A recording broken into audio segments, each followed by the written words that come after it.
স্বাগতম electric and প্লাম্বারের পক্ষ থেকে আমি রয়েছি নাসিম মাহমুদ।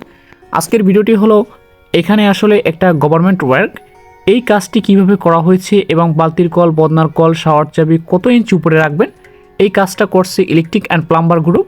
তো এইখানে আসলে ড্রয়িংয়ে যেভাবে প্ল্যানিংয়ে আসছে ঠিক সেভাবেই এখানে কাজ করা হয়েছে। তো এখানে অ্যাংলেস্টেড কক, শাওয়ার চাবি, পুশ, এগুলো সম্পূর্ণ এই কাজের যেগুলো আছে ড্রয়িং এবং প্ল্যানিংয়ে সবগুলো দেওয়া হয়েছে।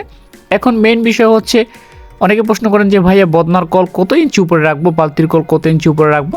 এখন বদনার কল আপনারা 16 ইঞ্চি বা 15 ইঞ্চি উপরে রাখবেন, বালতির কল 30 ইঞ্চি উপরে রাখবেন, শাওয়ার চাবি রাখবেন 44 ইঞ্চি উপরে। এরপরে শাওয়ার থেকে আপনার 31 ইঞ্চি উপরে জর্না দিতে পারেন। আর বেসিন হচ্ছে 33 ইঞ্চি উপরে। আর বেসিনের যে লাইন, অ্যাংলেস্টেড কক, এগুলো আপনারা রাখবেন 15 ইঞ্চি বা 16 ইঞ্চি উপরে রাখতে পারেন, এটা কোনো সমস্যা নাই। আর টিস্যুদানি, সাবানদানি এগুলো আপনাদের বাথরুম সাজানোর উপর নির্ভর করবে। আর কমোডের পিছনে আপনারা 7.5 ইঞ্চি রাখবেন বা 8 ইঞ্চি রাখবেন। ডিয়ার ভিউয়ার্স, ভিডিওটি ভালো লাগলে লাইক করুন, শেয়ার করুন এবং আমার চ্যানেল নতুন হলে অবশ্যই চ্যানেল সাবস্ক্রাইব করে পাশে থাকুন। ধন্যবাদ সকলে, ভালো থাকুন, সুস্থ থাকবেন, খোদা হাফেজ।